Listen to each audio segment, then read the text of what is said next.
বন্ধুরা, আজ আমি তোমাদের সামনে এমন একজন মানুষের গল্প বলবো যিনি পৃথিবীকে বদলে দিয়েছেন তার চিন্তা আর কাজের মাধ্যমে। তার নাম স্টিভ জবস। যদি আজ তুমি মন খারাপ করে থাকো, যদি পড়াশোনা বা জীবনের ব্যর্থতায় ভেঙে পড়ো, তাহলে স্টিভ জবসের জীবন আর তার সেই বিখ্যাত স্ট্যানফোর্ড স্পিচ তোমাকে নতুন আলো দেখাবে। প্রথম গল্প, কানেক্টিং দ্য ডটস।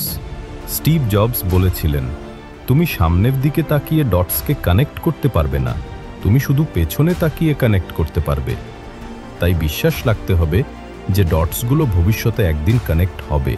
একবার ভেবে দেখো, আমাদের জীবনে অনেক সময় এমন হয় যে আমরা যা পড়ছি বা যা করছি তার কোনো মানে বুঝি না। যেমন ধরো, তুমি পড়াশোনার জন্য অনেক কষ্ট করছো, হয়তো আজকে মার্কস ভালো হলো না, হয়তো বন্ধুরা হাসলো, হয়তো পরিবার তোমাকে বুঝলো না, কিন্তু এগুলো একদিন তোমার ভবিষ্যতের ডটস হয়ে যাবে।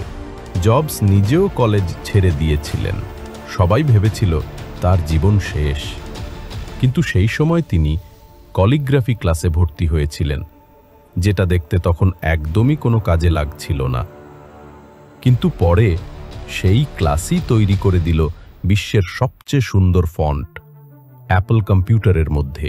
তাহলে শিক্ষা কি?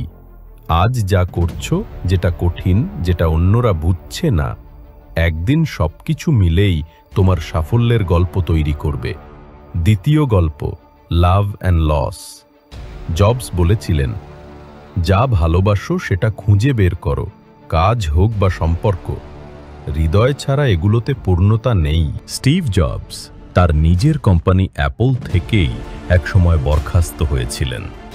ভাবো, যে কোম্পানি তিনি বানিয়েছিলেন সেখান থেকে তাকে বের করে দেওয়া হলো, কিন্তু তিনি হাল ছাড়েননি, বরং তিনি আবার শুরু করেন নেক্সট আর পিক্সার নামক নতুন কোম্পানি গড়ে তোলেন। আজ পিক্সার হলো বিশ্বের সবচেয়ে বড় অ্যানিমেশন কোম্পানি, আর নেক্সটের টেকনোলজি দিয়েই অ্যাপল আবার উঠে দাঁড়ায়, আর জবস ফিরে আসেন আগের জায়গায়, একজন বিজয়ীর মতো। এখান থেকে আমাদের শিক্ষা কি?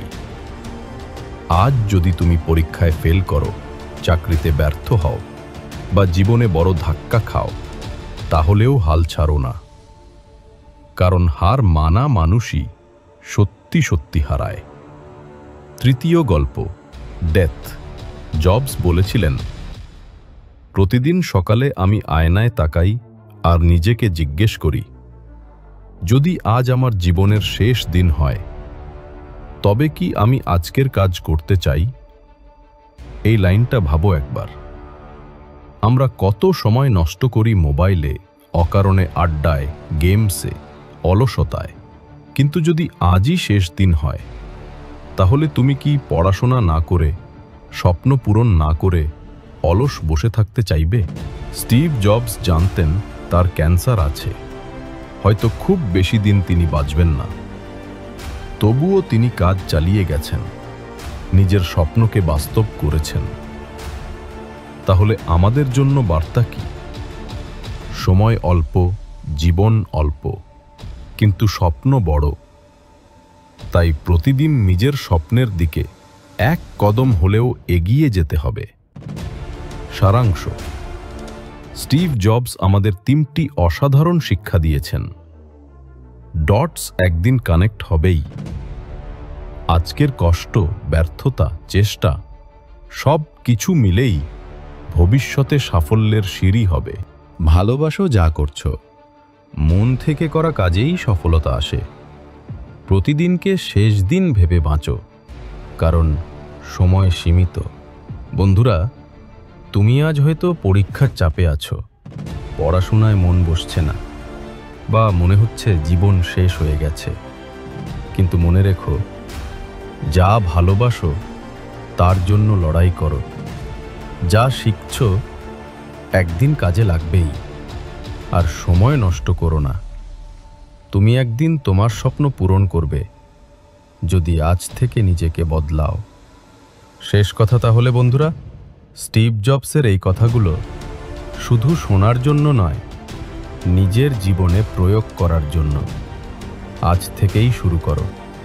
তুমি পারবে। তুমি অবশ্যই সফল হবে। যদি এই ভিডিও তোমাকে অনুপ্রাণিত করে থাকে তবে সাবস্ক্রাইব করো আমাদের চ্যানেল জিতবই আমি। ভিডিওটা লাইক করো, কমেন্ট করো আর বন্ধুদের সাথে শেয়ার করো।